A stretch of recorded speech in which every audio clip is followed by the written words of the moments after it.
जब हम बाइबल में पढ़ते हैं, बाइबल में लिखा है हमारी जंग जो है मांस और लहू के साथ नहीं है। आज हम देखते हैं मनुष्य की जंग एक दूसरे के साथ लगी हुई है, देशों के साथ, किसी की जाति के कारण, किसी की धर्म के कारण, किसी की जायदाद के कारण जंगें हैं दुनिया में बहुत सारी। लेकिन पवित्र शास्त्र बाइबल में लिखा है हमारी जंग मांस और लहू के साथ नहीं है, अंधकार की शक्तियों के साथ है।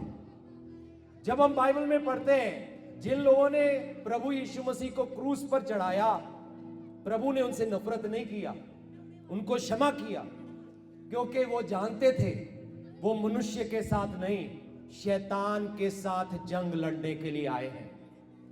इसीलिए जिन्होंने प्रभु का विरोध किया उन्होंने उनसे भी प्यार किया, उनसे भी मोहब्बत किया, क्योंकि उनको पता था ये लोग उस अंधकार में हैं जिसमें शैतान ने मनुष्य को अंधकार में डाल दिया, ताकि मनुष्य कभी सच्चे परमेश्वर के साथ रिश्ते में चल ही ना सके। अगर स्क्रीन पे एक आयत दिखा सके, मैं इस आयत को आपके बीच में बोलना चाहूंगा। कलीसियो उसका पहला अध्याय और 13 आयत। उसी ने हमें अंधकार के वश से छुड़ाकर, किसके वश से? अंधकार के वश से। पवित्र शास्त्र बाइबल में लिखा है आज दुनिया में बहुत अंधकार है, मनुष्य को पता ही नहीं उसको जिंदगी क्यों मिली है। मनुष्य सोचता है जिंदगी मिली है पैसा कमाओ, जिंदगी मिली है ऐश करो, जिंदगी मिली है नाम कमाओ। लेकिन मनुष्य कभी ये नहीं सोच पाता जिंदगी संसार में खत्म नहीं होती, जिंदगी हमेशा की होती है। ये जो संसारिक मनुष्य का जीवन है ये अनंत काल के जीवन के सामने जीरो है, ये बहुत छोटा जीवन है। बाइबल में लिखा है यीशु मसीह ने मनुष्य को अंधकार के वश से छुड़ाकर अपने राज्य में प्रवेश करवाया। आज इस दुनिया में 2 राज्य हैं, एक अंधकार का राज्य है और एक ज्योति का राज्य है। 2 राज्य हैं दुनिया में। 200 से ज्यादा देश हैं, पहले कम थे। एक समय था, बाइबल में लिखा है, जब हम एस्तर की किताब में पढ़ते हैं वहां पर हमारे भारत देश का नाम बाइबल में लिखा है। उन दिनों में 127 देश होते थे दुनिया में, एस्तर महारानी के दिनों में, जब शेर्ष राजा होता था, उसकी वो रानी थी। 127 देश होते थे। फिर बढ़ते बढ़ते बढ़ते बढ़ते बढ़ते 200 प्लस हो गए। आगे हमें पता नहीं क्या होगा, परमेश्वर जानते हैं। लोग देशों की गिनती करते हैं, परमेश्वर नहीं करते। परमेश्वर कहते हैं इस दुनिया में 2 देश हैं, एक अंधकार का देश है और एक ज्योति का देश है। एक रोशनी का देश है और एक अंधियारे का देश है। हम चाहे किसी भी देश में क्यों ना हो, हम इन दोनों में से एक देश का हिस्सा होते हैं। या तो हम अंधकार के देश का हिस्सा होते हैं या हम रोशनी के देश का हिस्सा होते हैं।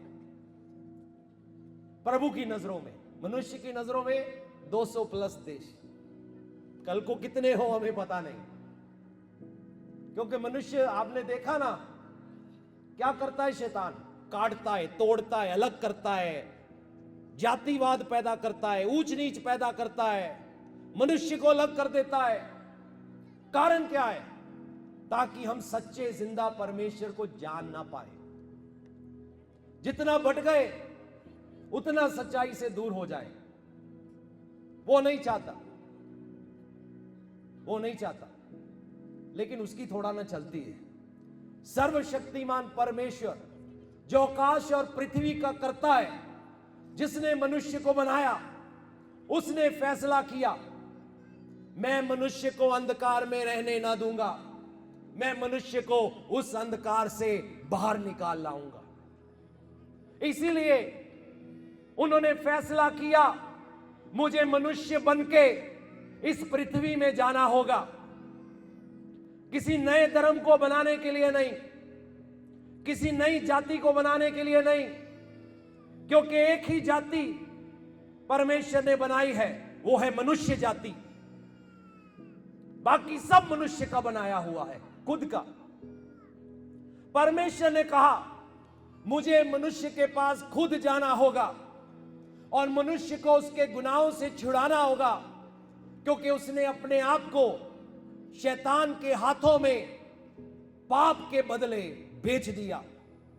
मनुष्य ने पाप चुना, व्यभिचार चुना, नशा चुना, झूठ को चुना, घमंड को चुना, लालच को चुना। उसने अपने आप को शैतान के हाथों में बेच दिया। परमेश्वर को पता था मुझे मनुष्य में जाकर सच्चाई को बयान करना होगा। बाइबल में लिखा है कोई परमेश्वर तक नहीं पहुंच सकता, चाहे एक व्यक्ति 10,000 साल भी साधना कर ले तो भी वो परमेश्वर तक नहीं पहुंच सकता। उसके स्टैंडर्ड तक कोई नहीं पहुंच सकता।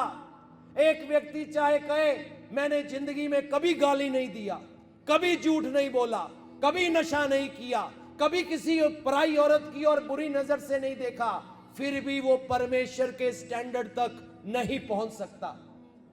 लेकिन दुनिया के कर्ता ने फैसला किया मुझे मनुष्य के स्टैंडर्ड तक पहुंचना होगा, मुझे मनुष्य को सच्चाई बताने के लिए मनुष्य बनना होगा। इसीलिए बाइबल में लिखा है कुंवारी गर्भवती हो गई। किसी आदमी का बीज नहीं था वो खुद वो परमेश्वर था जिसने इस दुनिया को बनाया। क्योंकि बाइबल में लिखा है आदि में वचन था, वचन परमेश्वर के साथ था और वचन ही परमेश्वर था, और जो कुछ भी दुनिया में बना उसके द्वारा बना और उसी के लिए बना। वो कुंवारी के पेट में आ गया ताकि मानस जन्म मनुष्य का जन्म ले सके, मनुष्य बनके मनुष्य से बात कर सके। उसने मनुष्य से बात किया, उसने बीमारों को चंगा किया, उसने मुर्दों को जिंदा किया, उसने तूफानों को रोक दिया, उसने पापियों को क्षमा किया, व्यभिचारियों को आजाद किया। और एक दिन अपनी मर्जी से यरूशलेम चले गए ताकि वहां पर वो मनुष्य के गुनाहों के लिए क्रूस पर जाए जा सके। वो क्रूस पर गए, हमारे गुनाहों की कीमत भरी, हमारे हाथों से किए गलत कामों के लिए हाथों पर कीले ठुकवाए, पैरों से चले गलत चाल चलन के लिए पैरों पे कीले ठुकवाए, गंदी सोच के लिए सिर पर कांटों का ताज ठुकवाया, हमारी बीमारियों के लिए 39 कोड़े अपनी पीठ पे खाए। वो कोड़ों के आगे कील के समान हड्डियां लगी होती थी। जैसे ही वो कोड़ा लगता था वो चिपक जाता था मांस के साथ, और जब खींचते थे मांस को साथ खींच के ले आता था। फिर उसको सलीब पर चढ़ाया। प्रभु ने कहा पूरा हुआ। मैंने जगत के उद्धार के लिए, मनुष्य के मोक्ष के लिए, मनुष्य की गुनाहों की माफी के लिए पूरा कीमत अदा कर दिया है। और उन्होंने प्राण त्याग दिए, क्योंकि यीशु ने कहा था मेरा प्राण कोई मेरे से ले नहीं सकता, मैं खुद अपना प्राण देता हूं, मैं खुद अपना प्राण दूंगा और खुद ही अपना प्राण वापस ले लूंगा। उसने सलीब पर खुद अपना आत्मा त्यागा और तीसरे दिन मुर्दों में से जब कब्र में थे खुद वापस जिंदा हो गए मनुष्य के गुनाहों की कीमत भरने के बाद। 40 दिन इस पृथ्वी पर रहे। मैं काल्पनिक बात नहीं कर रहा, आज से 2024 साल पुरानी बात कर रहा हूं। 40 दिन पृथ्वी में रहे, आज भी यरूशलेम में उनकी कब्र खाली है। 40 दिन पृथ्वी पर रहे,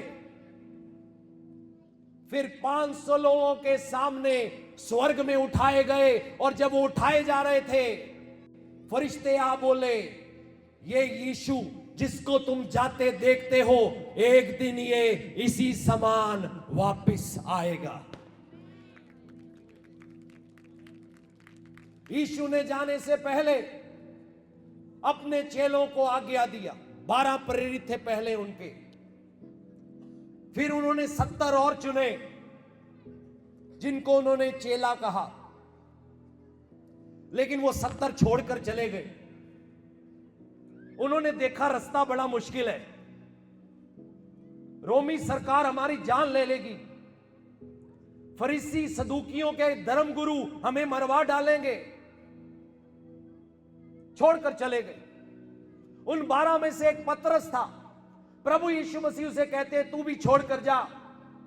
वो कहता है, प्रभु आपको छोड़कर कहां जाऊं, आपके पास तो हमेशा की जिंदगी है। उसने संसारिक जिंदगी को नहीं चुना, उसने हमेशा की जिंदगी को चुन लिया। बाइबल में लिखा है, उसका क्या लाभ सारी दुनिया पाले, हम अपना आप गवा लें। वो 12 प्रेरित प्रभु यीशु मसीह के उठाए जाने के बाद, उनमें 12वां धोखेबाज था। प्रभु ने जानबूझ के चुना था क्योंकि सलीब पे जाना जरूरी था। उसने आत्महत्या कर लिया बाद में। इतना दुखी हो गया, मैं यीशु के खिलाफ क्यों बोला, क्योंकि उसको एहसास हुआ ये कोई ईसाइयों का धर्म गुरु नहीं है, ये दुनिया को रचने वाला सृष्टि करता है।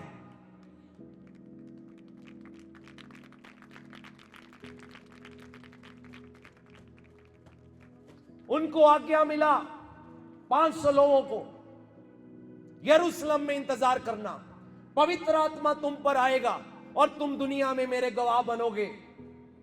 500 लोग थे, 120 रह गए। 120 एक कमरे में बैठे प्रार्थना कर रहे थे और एकदम परमेश्वर का आत्मा उतरा, सामर्थ उतरा। वो उठ खड़े हुए, प्रभु यीशु मसीह का वचन प्रचार किया। पहले प्रचार में 3000 यहूदियों ने यीशु मसीह पर विश्वास किया। लेकिन फिर उन 12 का क्या हुआ? बहुत सारों को आग में जला दिया, आरों में चिन्ह कटवा दिया, सलीब पर लटकाकर, उल्टा लटकाकर नीचे से आग लगा दिया। सिर्फ यूहन्ना था जिसको वो मारना चाहते थे, मार नहीं पा रहे थे, वो बुढ़ापे में जाके मरा। पौलुस का सर कटवा दिया। बहुत सताव आया पहली शताब्दी की कलीसिया के ऊपर। हजारों लोगों की कुर्बानियां हुई, किसी को मारने की खातिर नहीं, सिर्फ ये खुशखबरी पहुंचाने के लिए कि प्रभु आपसे प्यार करता है। रोमी सरकार हिल गई। उस समय वो पूरी दुनिया में शासन करते थे। किंग सीजर, केसर हिल गया, डर गया वो। पौलुस का सर कटाने के पीछे उसका हाथ था, लेकिन पहले पौलुस भी कलीसिया को सताता था। पहले उसने यीशु मसीह के चेले स्टीफनुस को मरवाया, फिर एक दिन बाकी चेलों को पकड़ने जा रहा था और एकदम एक तेज रोशनी चमकी, वो अंधा हो गया और पूछता है तुम कौन हो? उस रोशनी में से आवाज आई, मैं यीशु हूं जिसको तुम सताते हो। इस प्रकार से वो सेवा में आया, लेकिन सताव नहीं रुका। छोटे छोटे बच्चों को, जो मां बाप प्रभु पर विश्वास करते थे, रोमी सरकार उनके बच्चों को शेरों और भालुओं के सामने खिलाने के लिए डाल देते थे। रोम में बड़े बड़े स्टेडियम्स होते थे, उन स्टेडियम्स के बीच में विश्वासी लोगों को लाया जाता था और आखिरी बार पूछा जाता था, यीशु का इंकार करते हो कि नहीं? जब वो नहीं करते थे, शेरों और भालुओं को छोड़ देते थे और लोग ताली बजाते थे, खुशी मनाते थे। रोमी सम्राट ने कहा, यीशु मसीह का नाम दुनिया से मिटा दूंगा। वो सम्राट मिट गया। लेकिन यीशु मसीह का नाम कभी नहीं मिटा। वो था, वो है, और उसका नाम सदा के लिए बना रहेगा। कई बादशाह आए, कई बादशाह नाम मिटाने की कोशिश किया, वो मिट गए, नाम नहीं मिटा। वो परमेश्वर से दुश्मनी लेना चाहे, उससे दुश्मन कौन बन सकता है? लेकिन देखो वो प्रभु की दया, वो अपने सताने वालों से भी प्यार करता है। उसने प्यार का संदेश सुनाया, मोहब्बत का संदेश सुनाया, और उन्होंने अपने चेलों से कहा, अगर तुम प्रेम में चलोगे तुम कभी भी नहीं हारोगे, कभी भी नहीं। प्रभु के उदाहरण को चेलों ने फॉलो किया। जब मारे जा रहे थे, पता क्या प्रार्थना करते थे आखिरी? इनको माफ करना प्रभु, ये नहीं जानते ये क्या करते हैं। क्योंकि उनको पता था हमारा युद्ध मांस और लहू के साथ नहीं है, अंधकार की शक्तियों के साथ है। आज ऑफिशियल तौर पर करीब दुनिया में 290 करोड़ लोग यीशु मसीह पे विश्वास करते हैं। ऑफिशियल, अनऑफिशियल 375 करोड़ के ऊपर है। 120 लोगों से शुरू हुआ, सताव के साथ शुरू हुआ, दर्द के साथ शुरू हुआ, तकलीफ के साथ शुरू हुआ। पिछले दिनों में दुबई, अबू धाबी, शारजाह, अलग इलाकों में मीटिंग के लिए गया। वहां के लोकल लोग यीशु मसीह को मानते हैं। ईरान में लोग यीशु मसीह को मानते हैं। तुर्की में लोग यीशु मसीह को मानते हैं। धर्म परिवर्तन नहीं है, मन का परिवर्तन है, जिंदगियों का परिवर्तन है। वो जिंदगियों को बदलने के लिए आए, एक नया धर्म बनाने के लिए नहीं आए। जब मैं स्कूल में पढ़ता था, मेरी किताब में मुझे सिखाया गया, Jesus Christ is the founder of Christian religion, such a lie, बहुत बड़ा झूठ। यीशु मसीह ने कभी किसी से नहीं कहा तू मुझ पे विश्वास करता है तो क्रिश्चियन है। यीशु मसीह ने यह जरूर कहा, जो मुझ पर विश्वास करता है वो परमेश्वर के बेटे बेटियां बन जाते हैं।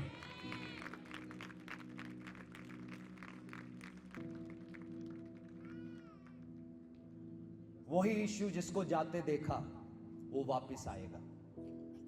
जाते समय बहुत निशानियां हमें बता दी, और पता क्या कहा?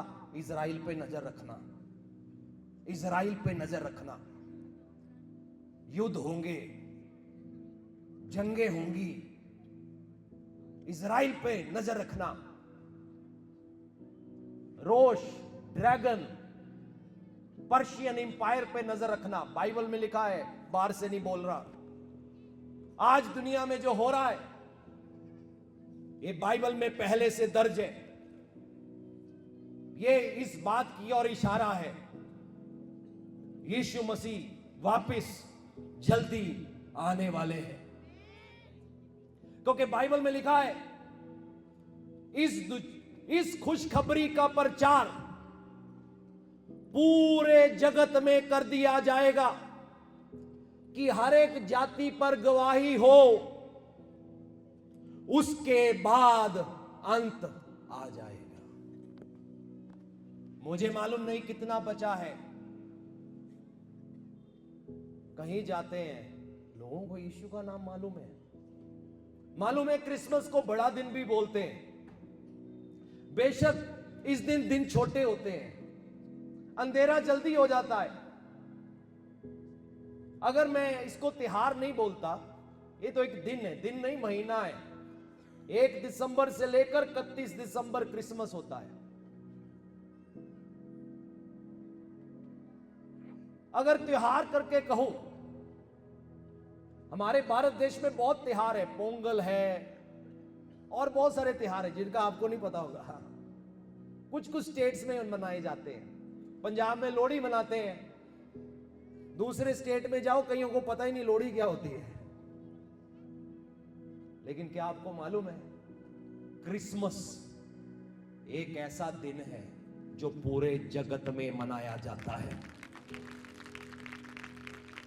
Africa, Nigeria, Kenya, Tanzania, Russia, Mongolia, China, Tibet, Bhutan, Nepal, Sri Lanka, Thailand, Malaysia, Australia, New Zealand, Canada, USA, Brazil, Mexico, आप कोई देश कह लो, हर देश में, हर शहर में आज लोग क्रिसमस मना रहे हैं।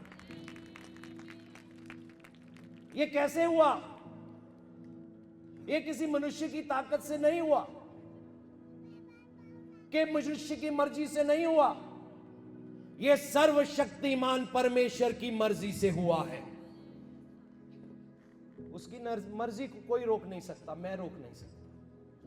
मैं बीच में हट जाऊंगा, प्रभु कहेगा मैं किसी और को पकड़ता हूं। मुझे भी पकड़ लिया 2002 में, मैं भी कहां मानता था, इंग्लैंड से पकड़ के लाया वापस, मैं चला गया था वहां पे, प्रभु का वचन सुना, अगले ही दिन मुझे आवाज पड़ी वापस जा। मैं कहा यहीं पे इस्तेमाल कर लो, नहीं वापस जा।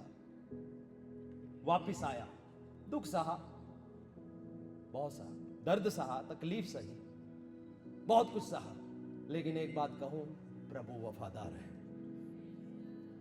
यीशु मसीह वफादार है। बाइबल में लिखा है उसकी बादशाहत का कभी अंत ना होगा। मुझे एक दिन किसी ने कहा यीशु मसीह तो अमेरिका वालों का है। लोग यही कहते हैं।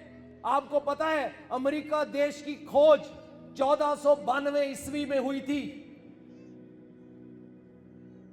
तो अमेरिका से कहां से हुआ? क्रिस्टोफर कोलंबस ने खोज किया था।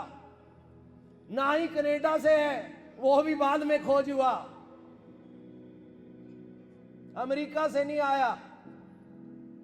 यीशु मसीह के 12 प्रेरितों में से एक प्रेरित था जिसका नाम था थॉमस। वो 2000 साल पहले भारत आया, केरला में आया। लोगों ने विश्वास किया, कुछ लोगों ने पीटा उसको, पीट कर उसे तमिलनाडु चला गया। वो वहां पर एक जगह प्रचार कर रहा था, कुछ विरोधी लोगों ने उसको मार डाला। सोचा काम खत्म होगा, नहीं, ये मनुष्य की इच्छा से नहीं है, ये सर्वशक्तिमान परमेश्वर की इच्छा से हुआ है, उसकी इच्छा से हुआ है, क्योंकि वो नहीं चाहते कोई भी नाश हो।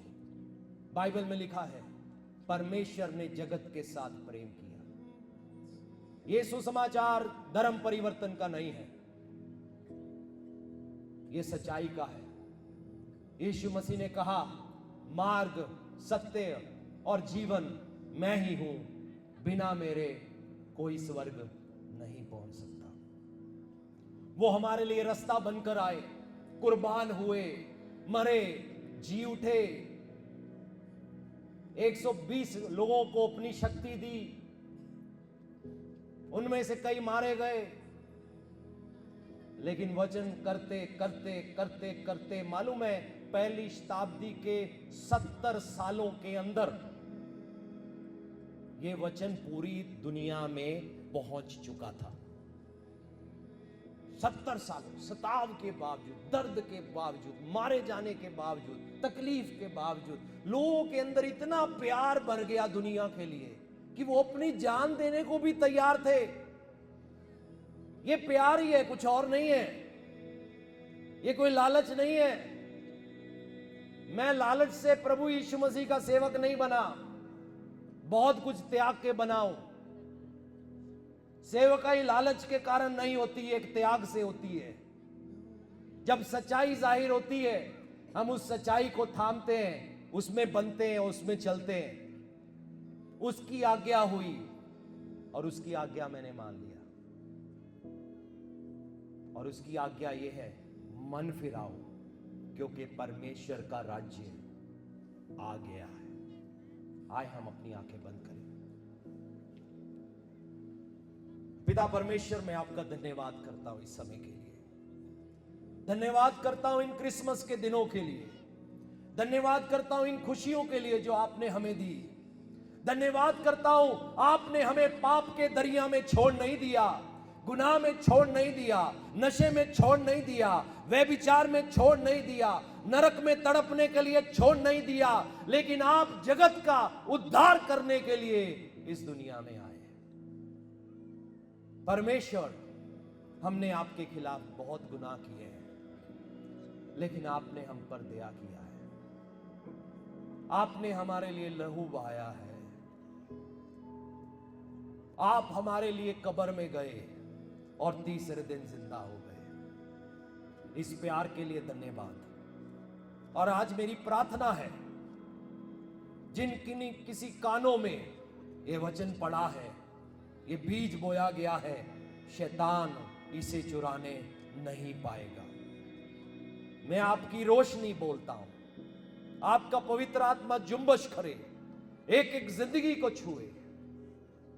जब तक आप आंखें ना खोल दें, तब तक कोई व्यक्ति देख नहीं सकता, और जब वो देखना शुरू हो जाए, वो कभी आंखें बंद कर नहीं सकता, क्योंकि यीशु मसीह ने कहा, जो मुझ पर विश्वास करता है, अगर वो मर भी जाए तो भी जिएगा। प्रभु, आपका धन्यवाद सारी बातों के लिए, इस प्रोग्राम के लिए, आए हुए लोगों के लिए, इनके घरों के लिए, इनके परिवारों के लिए, इनके बच्चों के लिए, पति पत्नी सबकी जिंदगी में खुशियां बोलते हैं। प्रभु, हो सकता है इस साल बहुत सारे लोगों ने दुख देखे हो, लेकिन साल 2025 इनके लिए आशीष भरा साल हो, बरकत भरा साल हो। हमारे देश को भी तरक्की दे, हमारे देश की सरकारों को बुद्धि दे, गवर्नमेंट अदारों को आशीष दे। प्रभु, हमारे देश का सिस्टम बेस्ट सिस्टम हो जाए इस दुनिया का। हम लोग आशीष देते हैं प्रभु, अपने देश को बुद्धि और समझ देना सारे अदारों में, ताकि आपकी मर्जी पूरी हो। आपका धन्यवाद सारी बातों के लिए, हमसे प्यार करने के लिए धन्यवाद, हमारे भारत देश से प्यार करने के लिए धन्यवाद, हमारे भारत देश के लिए भी लहू बहाने के लिए धन्यवाद, और हमारे भारत देश के लिए तीसरे दिन मुर्दों में से जी उठने के लिए धन्यवाद। और धन्यवाद, जब आप वापस आएंगे आप हमें नहीं भूलेंगे, अपने साथ उठा लेंगे, क्योंकि आपने कहा, मैं नया आकाश और नई पृथ्वी बनाता हूं, पुरानी बातें जाती रही। प्रभु, हम उस दिन के इंतजार में हैं। प्रभु, होने दे, सबको उस दिन के लिए तैयार करना। आपका धन्यवाद, यीशु मसीह के नाम में, आमीन। God bless you.